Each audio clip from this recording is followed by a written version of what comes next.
Okay, I'm going to try out a video where I'm appearing in it, actually. One thing that's kind of annoying about how my webcam is set up is that it's actually at the bottom of my screen, and I'm going to be drawing on the screen because I draw on the slides.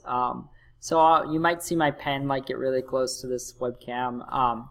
I ordered a webcam that I can put on the side, and then I can take video and set up the video a lot better instead of, and maybe actually tell myself, look at the webcam instead of looking at the screen. So I can try that in the future. But anyway, let's dive into lesson point 4, which is going to be about completing the square, which is a new method for most of you guys for solving quadratic equations, and also how you can find the vertex of a quadratic using algebra. Okay, so completing the square, it's a little slide about what it is. So it's a method for going from standard form equation into vertex form. So you basically are trying to get it into that y equals, let me draw it on here. We want to get it into y equals ax minus h quantity squared plus k, and we're starting in the standard form y equals ax squared plus bx plus c. So this method of going from this one to that one is from standard to vertex is completing the square, and it can actually be used to solve quadratic equations. It's maybe a slightly more tedious way, but I found that once I've taught students how to do it and they've done it a couple of times, they find, hey, they kind of like the algebra and steps that go through using it to solve quadratic equations. So why might you learn it?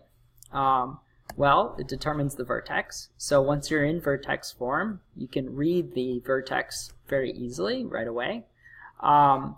It always works, so it's always going to give you the answer. Whereas factoring sometimes does not, if it doesn't give you nice whole numbers or even fractions. We've noticed we can factor and have fractional answers, but you're not going to find ones with roots by factoring. It practices your algebra skills. This is actually a really important one. Kind of the more practice you guys get with this, with algebra and distributing and kind of going through this, these kind of skills, the better. And then lastly, it's where the quadratic formula comes from. So maybe you've probably seen the quadratic formula in the past, but it was probably just told, hey, this works, so use it. But we're in an honors class, and the point of the honors class is to try to understand more about why things are the way they are, where things come from, than to just say, hey, here's the equation, go plug the numbers in and solve. Okay? So we're gonna actually get the quadratic formula. It's gonna be our last example. It's gonna take some work, but with algebra and just algebra alone, we can derive the quadratic formula by completing the square. Okay, let's look at some examples. I find that's the easiest way to learn this technique. I'm going to walk through the different steps in a particular example, and then I'll just pull the steps away, and we'll just go through those steps in some more examples. So here's our first one. Let's find the vertex of the quadratic y equals x squared minus 4x minus 5. Alright, so we need to get this into our vertex form, which is that ax minus h squared plus k. Once it's there, we simply read what the vertex is. Whatever is h is going to be our x coordinate, and whatever's k is going to be our y coordinate for the vertex. So if we get it in that form, we're basically done. Alright, so to complete the square, the first thing you're going to do is find the constant term, and that's this minus 5, and you're just going to push it to the side. That feels weird. Really what I want you to do is kind of leave space for more numbers to go in. And so you can see over here, I've kind of given us a little bit of space right here and a little bit of space over here on the right. And what we're going to be doing is we're going to be adding and subtracting the same number so that our equation stays the same, but it's going to look a little bit different. So here's that -5, and I've left some space for us to put numbers in. And remember, we're going to add and subtract the same number so that our equation remains the same. If I put different numbers in, it's going to be a different equation, so they have to be the same. Okay? All right. So the next step is to factor out the leading coefficient from everything that's, I'm going to underline, everything over here. So we're going to factor out the leading coefficient from this bit. And since there is no leading coefficient, it's 1, we have already completed this step. So this step is done. Okay? Now, we add and subtract half of the middle term squared. This is the completing the square step. Okay? So let's see. We want to take half the middle term. So let's go ahead and find the middle term. I'm going to circle it. So here's the middle term. I want actually just the middle coefficient. Let's take that number. So -4. Going to cut it in half, and then we're going to square it. Okay? So half the middle term squared. What do you get after doing that? Well, that's going to be -2 squared. And what is -2 squared? Well, that's just 4. Okay, so this number right here, this is 4. And this number right here, this is 4 as well. Okay, so we've got 4 and 4. All right, so why do that? You know, we add and subtract 4. Well, you know, it didn't change anything because we kind of, here's our scale. We added 4 and then took away 4 as well. So it didn't change. But what we do have now, what we have over here, what's right here, this is actually a perfect square. Okay, so that worksheet we did yesterday, that was where you wanted to expand out something like x minus 2 quantity squared. This is called a perfect square. Let's see what happens when we expand it. We get x squared minus 4x plus 4, right? X squared minus 4x plus 4. Oh, what do you know? That's what's down here. So this factors like that. We have x minus 2 quantity squared minus 9. And where did this minus 9 come from? That minus 9 came from, let's go ahead and use red, I guess. So minus 9 came from these guys combining together, right? So that minus 5 that we said, hey, let's push that constant to the side for now. We're just going to, well, I guess, push the constant this way. It's a mirror for me. Push the constant to the side for now, that -5. And then it's going to come into play over here in the k, the y coordinate for the vertex. And so we have completed the square. We've gotten it into vertex form. And so we just read the vertex from that. Our vertex is 2, -9. Okay. Let's just check our work. Here I've got a little Desmos app. So let's go ahead and view in Desmos. Pull myself down here. Boom. All right. So here's that parabola we had that we started with. Y equals x squared minus 4x minus 5. And we say the vertex is 2, -9. That's what we figured out it to be from completing the square. Let's check. Here's the vertex, 2, -9. So it matches. It matches up with our answer. So that's good. One last thing. I just want to reiterate that this expression that we came up with down here, so our answer right here, is in fact equal to what we started with. And it should. It has to.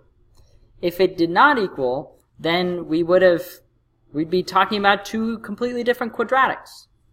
So I want you to take a moment to expand this answer back into the standard form and see, just to check for yourself, that it is in fact equal. So why don't you pause the video for a second and expand it into standard form to see if it is in fact equal. Go ahead and resume the video once you've done this. Okay. Okay, so hopefully you did the expansion yourself. I'm going to go ahead and walk through it real quickly.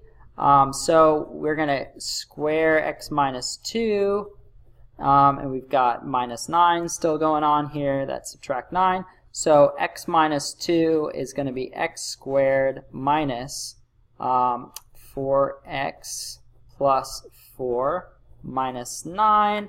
And then we combine 4 and negative 9, and that's going to give us x squared plus 4x, minus 4x,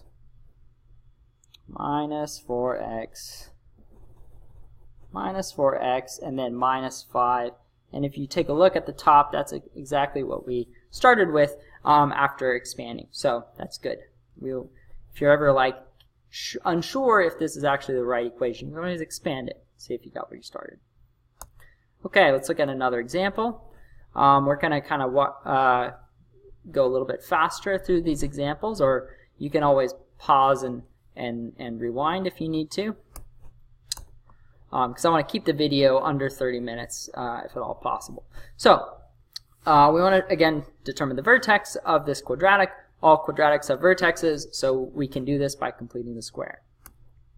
So our first step was to push that 3 to the side. So we've pushed the 3 over, and we've left space for some numbers to go in. And remember, these numbers here and here are going to be the same. Okay.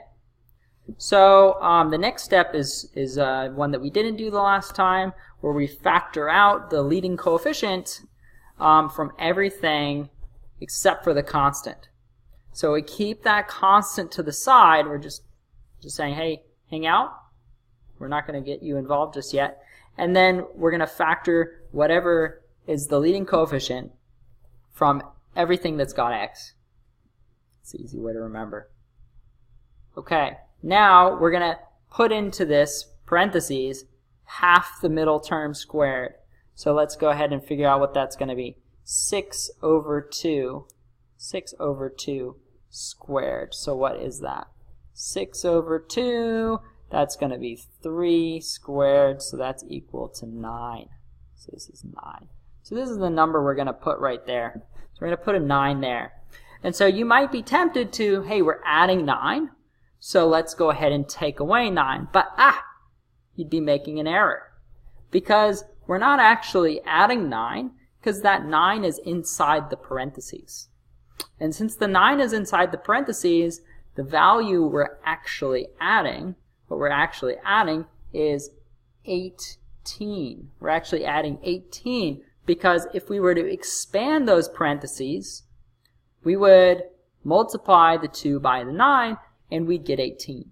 So that's what we need to take away, 18, to maintain equality.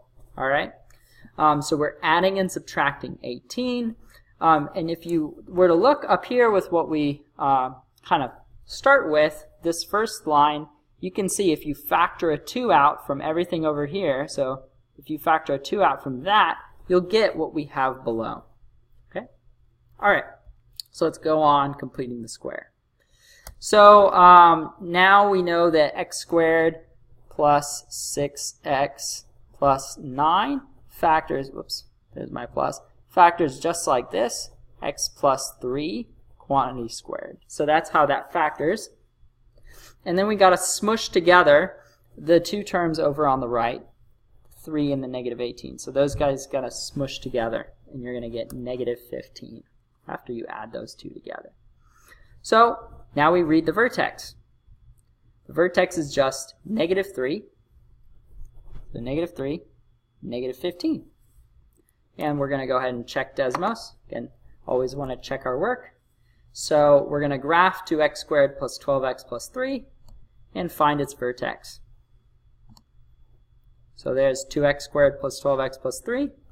And then if we go all the way down here, we can find the vertex, and it's negative 3, negative 15, as we determined. Okay. Okay, we'll do another example. Okay, determine the vertex of the quadratic x squared plus 3x plus 3. Again, complete the square. Let's go ahead and try it. So we're going to leave space for that number. We push the 3 to the side. Hey, no leading coefficient, so we don't have to do that step. But now we have a tricky thing. What is half the middle term squared? What is half of 3 squared? Well, half of 3 is half of 3. When we square that, we end up getting 9 quarters, right? 3 over 2 times 3 over 2 is 9 over 4. I'll write it down. 3 over 2 times 3 over 2 is equal to 9 over 4. So that's the number that we're going to add and subtract. We're going to add and subtract 9/4. And so when we end up factoring x squared plus 3x plus 9/4, that actually factors as a perfect square. It's still a square. Let's just double check that that is in fact equal to x squared plus 3x plus 9 over 4. So let's go ahead and distribute x plus 3 over 2 squared. That's equal to x plus 3 over 2 times x plus 3 over 2. Okay? And so when we distribute this, you might see we end up with 9/4 over here. We end up with an x squared from the x times the x. And then we have 3/2 x and another 3/2 x. So 3/2 x and another 3/2 x. And so that's a total of 3x. Because you've got 1.5 and another 1.5, so that's 3. So this equals x squared plus 3x plus 9 over 4, as it should, right? That's what we're expanding, and we should get 9 over 4, x squared plus 3x plus 9 over 4. And then we got to smush together, remember those other guys we got to smush together?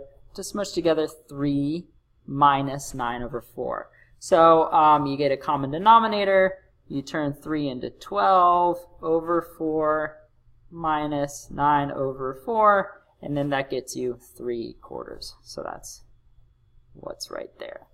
Okay? And then we read the vertex, because we've completed the square at this point. We're in vertex form. I'll give you a chance to copy all this down. I'm going to erase it because it's actually going to be where my answer is. So let's go ahead and erase all this. Okay. Yep. So boom, there's the vertex. It's negative 3/2, 3/4. And checking our work with Desmos, x squared plus 3x plus 3. Whee, I'm flying. Okay, here's x squared plus 3x plus 3. And our vertex, negative 3/2, 3/4. Negative 3/2, 3/4. Yeah, okay. Super. All right, let's run through one more example, and then we're going to tackle the big daddy, which is the quadratic formula. Where does that come from? Okay, so let's look for the vertex of this quadratic. This one's got a negative leading coefficient. What are you going to do when the leading coefficient's negative? Same steps, same setup. So push the 1 off to the side, which is our constant term, and leave space. And now we are going to factor out that leading coefficient, which is -1.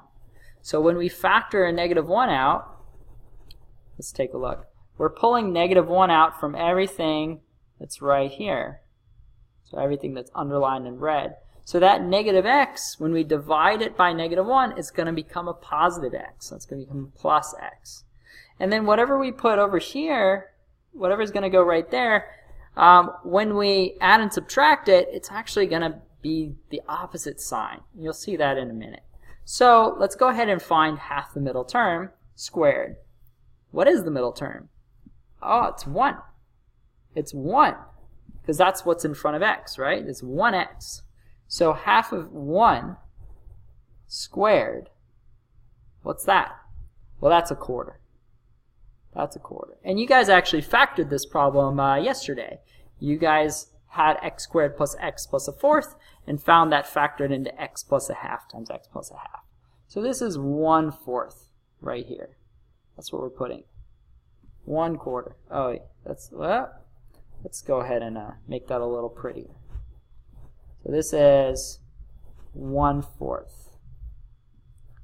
And so, when we kind of work our way backwards, we factored a negative out, so let's kind of like redistribute that negative back through, and note that we added negative 1/4 to our equation. So there's a minus sign with that 1/4.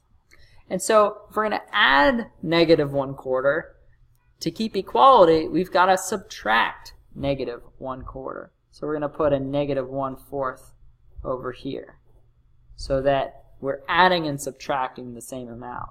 Here's negative 1/4. Okay? So that's what we are adding and subtracting. Actually is negative 1/4. Now we complete this, or now we factor. So let's go ahead and factor x squared plus x plus 1/4. And this factors like x plus a half, x plus a half, right? So that's x plus a half squared. And again, if you're not sure about this one, you guys just did it, but go ahead and distribute it and see that it in fact equals. And then we've got to combine these guys over here. We've got to combine these. 1 minus negative 1/4. Well, that's just going to be 5/4, right? Because let's use green, because I was using green over here. So we have 4/4, and then we're adding 1/4. And that's 5/4. Okay, so that's 5/4. So we've completed the square now, and we can read the vertex. Vertex is negative 1/2, 5/2. Let me just put that. Oops. Go back to green. There we go. Go back to red. Okay, so there's our vertex. Negative 1/2, 5/4. We can just read it off. And again, checking our work, let's go ahead and plug this into Desmos. Negative x squared minus x plus 1. So let's check. Negative x squared minus x plus 1. And here's our vertex, the top of the hill. Negative 1/2, 5/4. That's 1.25 is 5/4. Let's just double check. Negative 1/2, 5/4. So that's the answer. Super. Okay, so what might you do? So you can also use this, I said earlier, to solve an equation, to solve a quadratic equation. So let's look at solving this equation. 0 equals negative x squared minus x plus 1. Well, this is that same quadratic we had earlier, negative x squared minus x plus 1. And we're just trying to find out when it's equal to 0. So we're looking for the roots. So from earlier, we figured out another form, the vertex form for this. And so if we want to solve this, we're basically just setting y equal to 0 and then starting to solve for x, so undoing all the things that are being done to x. I want to kind of remind you how you can solve this. Imagine you are in x's shoes. So what are the things being done to x? And then you just start undoing those in the reverse order of operations. So let's see what's being done to x first. So here's x, and what is happening? Well, we've got x plus a half. That's the first thing. So we're going to add a half to x. And then what's the next thing being done to x? Well, we're going to square it. So we're going to do x plus a half squared. Sorry about this handwriting. So we're going to square it. So we add a half, and then we square. I'll just write it out. Square. Okay? And then what's the next thing being done to x? So we've added a half, we've squared it. That's being multiplied by negative 1. So here's the multiply by negative 1. So times by negative 1. And then what's the last thing being done to x is we're being added 5/4. We're adding 5/4 to it. So here's x plus a half squared plus 5/4. So we're plus 5/4. So when we're doing solving, we're just going backwards, undoing each of these things being done to x until we have x by itself. So hopefully you see the steps that we're going to do. It's all laid out for you, the path. We have to take away 5/4. We have to divide by negative 1. We have to square root, and then we have to subtract a half. That's our last, going to be our last step. So let's see how that looks. So we take away 5/4 from both sides, and we have 0 minus 5/4, which is going to be negative 5/4, and then that cancels with the 5/4 over here. We're taking away 5/4, taking away 5/4. And now what's next? The divide by negative 1 or multiply by negative 1, whichever you prefer. They're going to give you the same result. So times by negative 1 times by negative 1. Okay, what's next? Take the square root. Okay, so we square root both sides. One thing to remember, if you're square rooting while you're solving for a variable, solving for x, then you're going to get two solutions pop out. One's the positive root, and the other's the negative root. So there's where this plus or minus symbol comes from. It's right here. So we're going to get a plus root and a minus root. And so we have plus or minus root 5/4.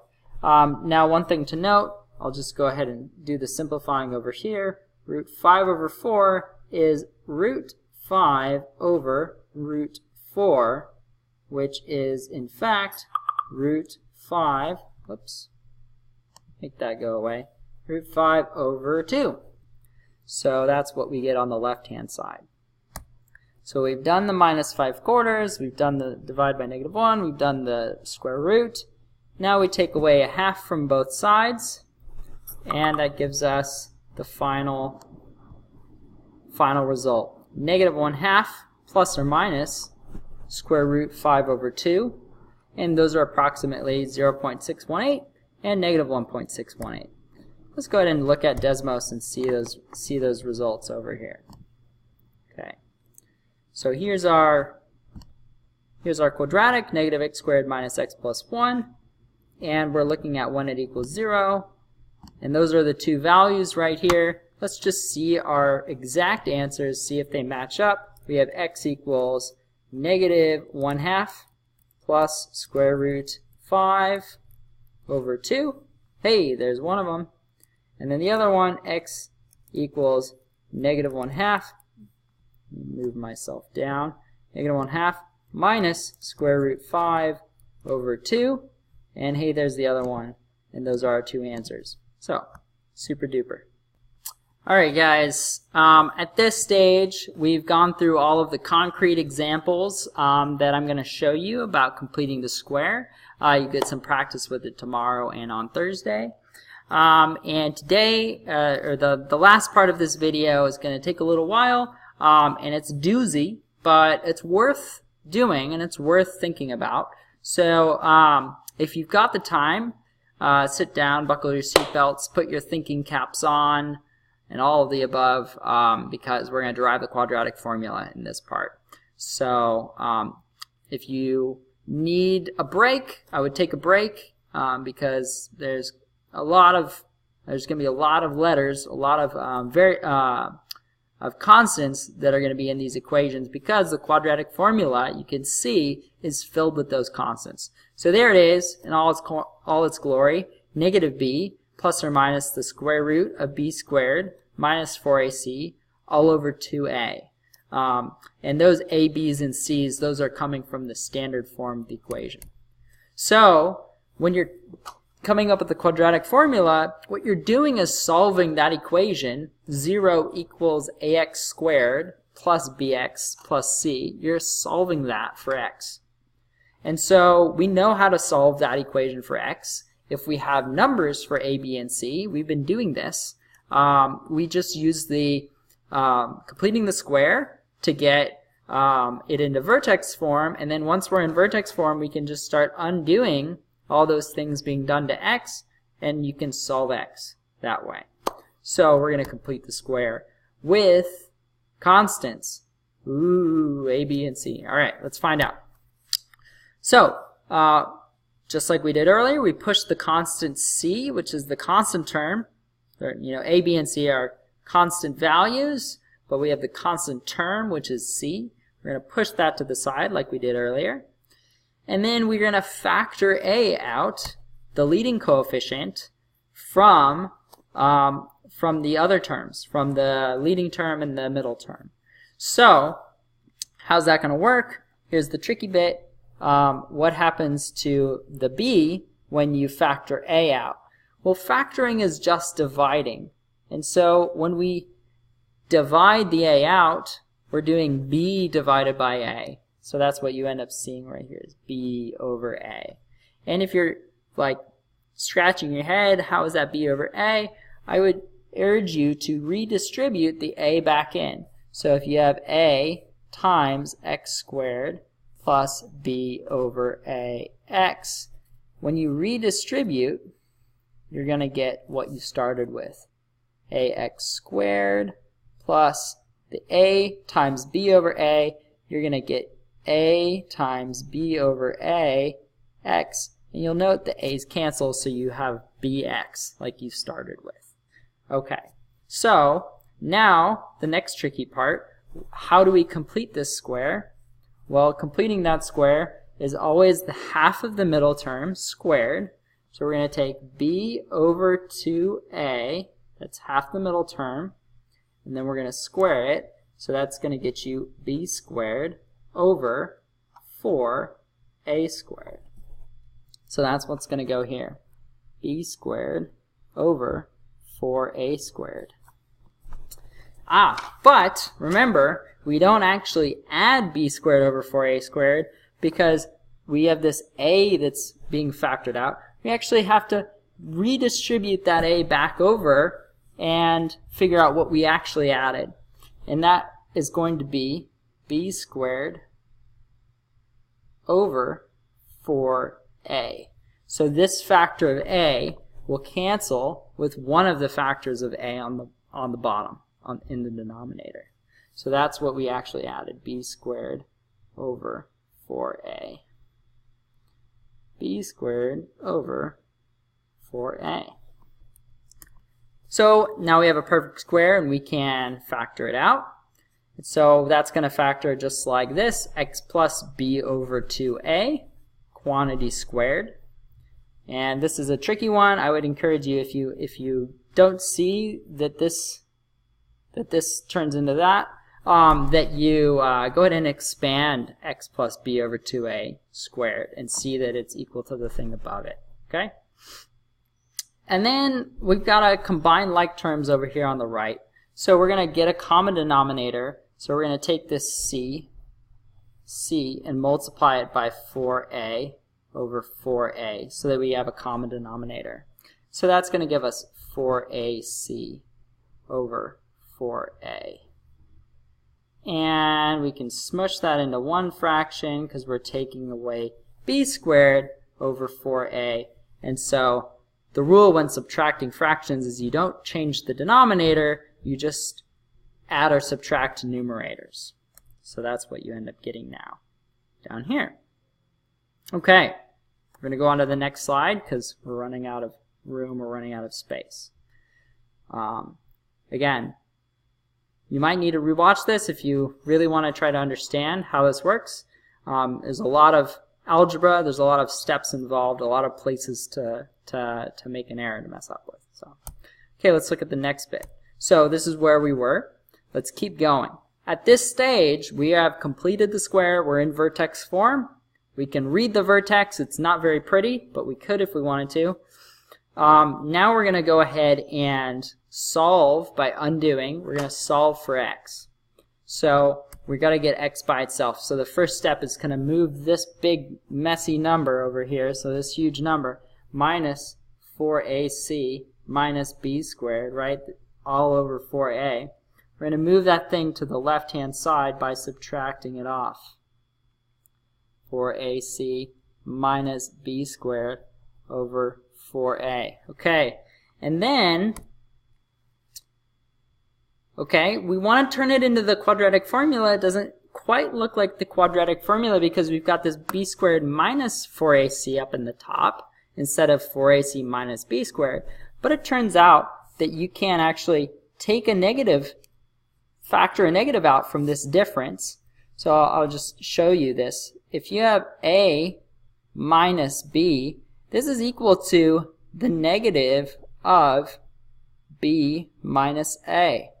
And to see why, we just have to distribute and kind of rearrange things. So if we distribute this negative sign, so these are equal to each other, those equal.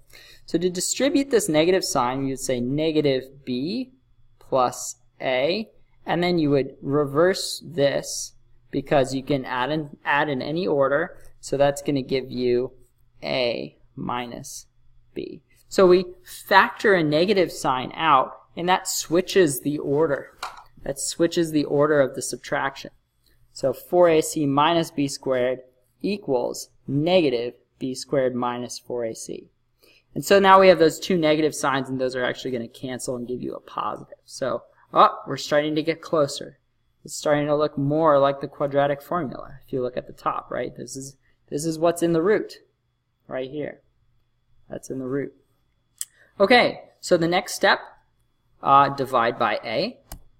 So when we divide by a, all that's going to do is give us another factor of a on the left in the denominator.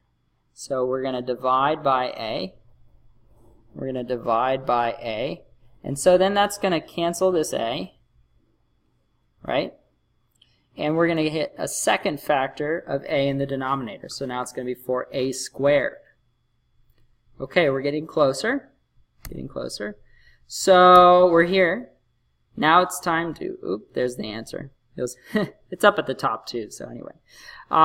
So now we take the square root of both sides. We take the square root, and that's going to give us the plus or minus. We have two things, the positive root and the negative root. And when we take the square root, we notice that the denominator is a perfect square. So root 4a squared is just equal to 2a. So there's where that 2a is, right? Just like up there. And the numerator, it doesn't simplify. It's just b squared minus 4a, all still under the square root. And so we've removed the root on the right. We still have that plus or minus. We just subtract off b over 2a from both sides, and then that gives us the quadratic formula once you've combined it into a single fraction. Negative b plus or minus the square root of b squared minus 4ac all over 2a. Whew! All right. So that was intense. You've probably never done that much math with letters before, with constants. And I won't ask you to do that much math with constants for quite some time, but it's a valuable exercise to walk through where the quadratic formula comes from, and it's just derived using completing the square. Okay, so a lot of algebra, a lot of steps in that one. So anyway, hopefully you got something out of this. If you didn't watch through the whole quadratic formula, then that's okay. That's fine. I understand. But it's again, it's a cool discovery to make, that you can actually get the quadratic formula yourself once you understand completing the square. Okay, so hopefully you learned something, and next time we'll get some practice with completing the square. I'll see ya.